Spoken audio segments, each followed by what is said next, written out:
Good morning, everyone. This is Rajeshkumar. Today, we are going to analyze one problem question related to the Criminal Damages Act 1971, Theft Act, and false representation of fraud act 2006.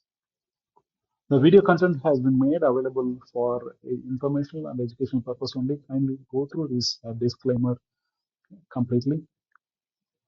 Let's move on to the problem question. Sandy is a cleaner who cleans Trini's house. While Sandy is cleaning Trini's bedroom, one day she fails to notice that Trini has left a scented candle lit by her bedside. As Sandy is dusting, the candle catches light to the bottom of her shirt and starts to smolder, setting off the smoke alarm. She pats out the fire on her shirt but sees it has left a scorch mark. Unable to stop the smoke alarm beeping, she climbs on the chair and removes the battery from it to disarm it. She then takes a shirt from the Chinese wardrobe, intending to wear it home, wash it, and then replace it. She also takes a skirt of Trini's expensive perfume before resuming her cleaning duties in the house. Sandy is annoyed about her shirt being damaged, and later, as she is cleaning the kitchen, she noticed an account card for a local chauffeur service that Trini's companies allows Trini's to use. Feeling that she is owed some compensation for her shirt, she phones the number on the card and uses the account to book herself a chauffeur service to take her home later that day. Having finished her cleaning duties, she lights the center candle in the bedroom to disguise the earlier smell of smoke and leaves the house. She decides to get a takeaway coffee from the cafe over the road while she is waiting for her car to arrive. As the coffee is made and handed to her, she sees the chauffeur service can arrive at Jenny's house. Knowing the cafe is run well, she shouts, "Sorry, Mick, I have to rush. I will pay you for this tomorrow," and runs out of the cafe to get in the car. After Sandy has left, but before Cheney arrives home, the candle sets light to a lampshade next to it, and a fire starts in Cheney's house. The fire service are not alerted to the fire because Sandy has removed the battery from the monitored smoke alarm. The emergency services are only called when a neighboring neighbor notices the smoke billowing from the roof and there is extensive damage to Sunni's house. As a result, so we have to assess the criminal liability, if any, of the Sandy.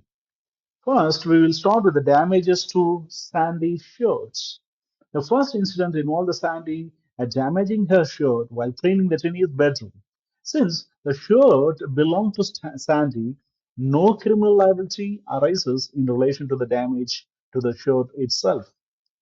As the shirt was her own property, there is no use of criminal damage under Section 1 of the Criminal Damage Act 1971, which requires the property to belong to another person. However, the Sandys action did not constitute theft as there was no appropriation of another's property in this instance. Sandy's action of disarming the smoke alarm by removing its battery could constitute a criminal damage under the Section 1 of the Criminal Damage Act 1971, while the Section 11 criminalizes the destructions or the damage of the property belonging to another. It also covers the reckless acts that damage the property. In R versus G case in 2003, the House of Lords clarified that recklessness as to the damage of the property requires the defendant to be aware of an unjustifiable risk that the damage will occur, which applies in this case. Sandy acted recklessly by disabling the smoke alarm, knowing it could prevent the detection of a fire and cause harm. Therefore, she may be liable for the criminal damage to the smoke alarm, as, is, as it was rendered useless for a period of time, and the risk of endangering life was foreseeable. The theft of the shirt and the perfume. Sandy's action in taking the attorney's shirt and spraying her perfume constitutes a theft under the Section 11 of Theft Act 1968. Theft requires a proof of appropriation, property belonging to another, dishonesty, and the intent to permanently deprive. With regard to the shirt, the Sandy appropriated the shirt by taking it from Finney's wardrobe. Although she intended to return the shirt after washing it, Section 6.1 of the Act specifies that treating the property as once worn for a period, regardless of the owner's rights, may amount to intent to permanently deprive, as we have seen in the case R versus Lloyd in 1985. In other words, the Sandy act of taking his shirt from the Chinese wardrobe constitute the theft under Section 1 of the Theft Act 1968. Under Section 3, appropriation includes any assumption of the rights of the owner, even if the property was initially taken innocently. Sandy took the shirt, appropriated it, and intended to wash and return it, suggesting that she had not intended to permanently deprive Cheney of it. According to Section 6 of the Theft Act, a borrowing can amount to the theft if the borrowing is for the period and in circumstances that make it equivalent to an outright taking or disposal. In R versus Lloyd's case in 1985, the court ruled that the intent to return the property after borrowing it could still constitute theft if the defendant intended to permanently deprive the owner of it.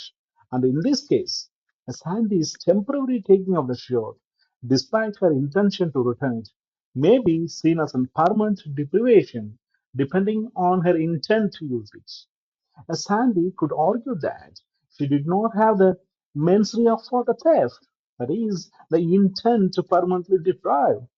But given her actions, this defense would likely fail. Sandy could also be potentially raise the defense of dishonesty under the Section 2 of the Theft Act 1968. Dishonesty is assessed by the standard of a reasonable person as established in R versus IV case in 2017. Sandy may try to argue that she believed Trini would consent to her borrowing the shirt, but given that she took it without asking, this argument is unlikely to succeed. Theft of the perfume. The single use of Chinese perfume constitutes appropriation of property belonging to another.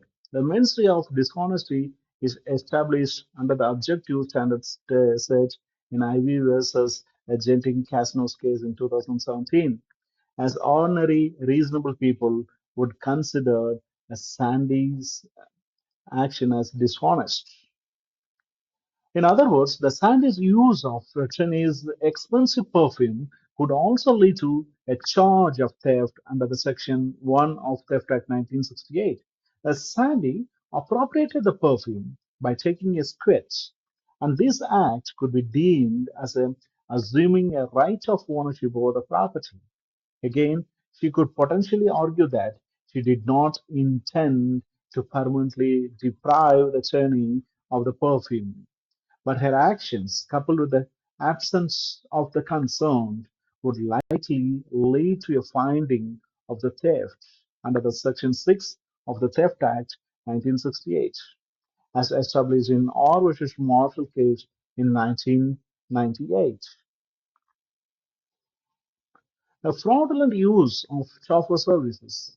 A sandy use of Tony's account to book a chauffeur services constitutes fraud by the false representation under the Section 2 of the Fraud Act 2006. The act, the actus reus is making a false representation and the mens rea is dishonesty and the intent to gain or cause the loss. As Sandy falsely represented herself as authorized to use Trinny's accounts, intending to gain a personal benefit, that is, the free transport. This satisfies the element of the offense as seen in R. Ghost case in 1982, although The dishonesty test now follows IV versus Genting Casinos case in 2017. In other words, the Sandy's use of Chinese company's accounts to book a chauffeur service constitutes a fraud by the false representation under the Section 2 of the Fraud Act 2006, which criminalizes the obtaining the services by dishonesty, making a false representation. Sandy knowingly used a Chinese company's account for personal purposes, which is a false representation of the intended use of the service. The mens rea for this offense is dishonesty, which Sandy clearly demonstrates by taking the services without the authority to do so, with the intent to cause loss to Trini. In R versus DPP case in 2015 shows that the obtaining the services through deceit constitutes a fraud. And in this case, the Sandy's action would likely lead to a conviction for the fraud. Making off without payment for the coffee. Sandy's action of leaving the cafe without paying could be charged under the Section 3 of the Theft Act 1978, which covers the making off without payments. This offense requires the defendant to make off which goods or services that they know are payable with the intent to avoid payment. Sandy clearly intended to leave without paying for the coffee, as indicated by her statement to make, I will pay you tomorrow. This shows that the Sandy intended not to pay for the coffee, fulfilling the mens rea of dishonesty. Therefore, she could be liable for making off without payments under the Section 3 of the Theft Act 1978, as outlined in R versus Allen case in 1985.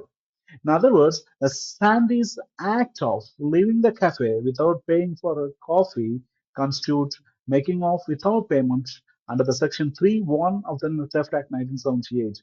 This offense requires proof that the defendant made off from a place where the payment was required. Knowing the payment was due and they intended to avoid paying.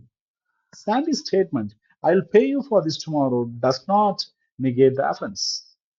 The very important case in McDavid case in 1981, the court clarified that intent to pay later does not excuse making off without payment.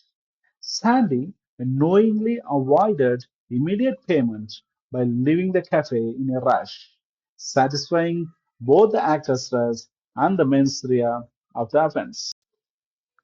The criminal damage to the Chinese house.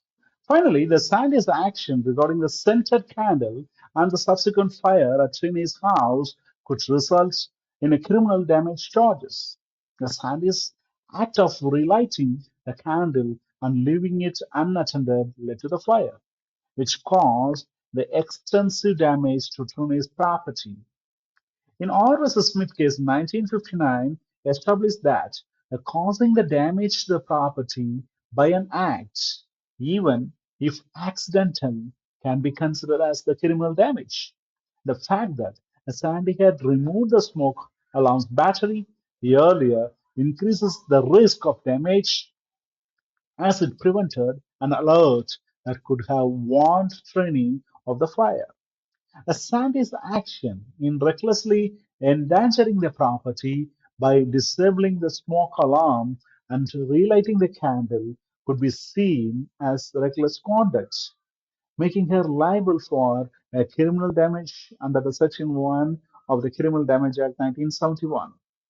The mens rea for the criminal damage is recklessness, and the Sandy's actions in relation to the candle and the smoke alarm were clearly reckless, as established in R versus G case in 2003. In other words, the fire caused by the candle relit by the Sandy raises the issue of causation. To hold the Sandy criminally liable for the fire damage, the prosecution must establish the factual causation, that is the but-for test. The Sandy's action, the fire would not have occurred, and the legal causation, her action were a substantial and operative cause.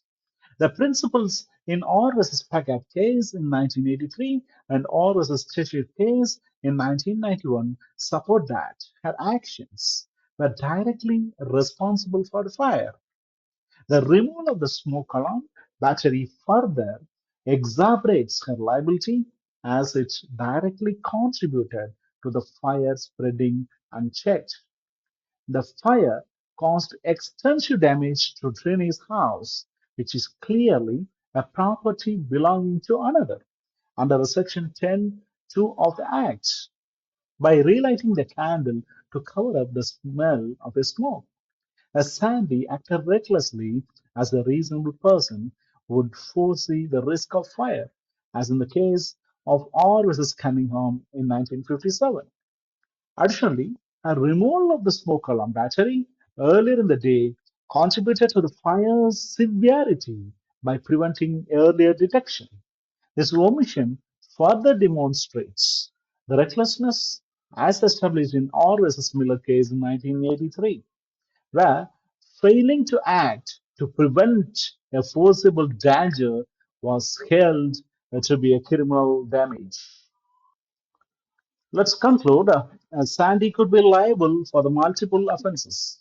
She may face charges of theft for the shirt, perfume, fraud for using the 10-year offer service account, and making off without payment for the coffee, and the criminal damage for the fire caused by her actions with the candle and the smoke alarm. The key elements of each offense are satisfied by Sandy's action, which involved dishonesty and recklessness. While she could potentially raise a defense for dishonesty regarding the theft of the shirt and the perfume. So these defenses are unlikely to succeed given her a lack of consent and the reasonable person standard established in Ivy versus Genting Casinos case in 2017. Thank you.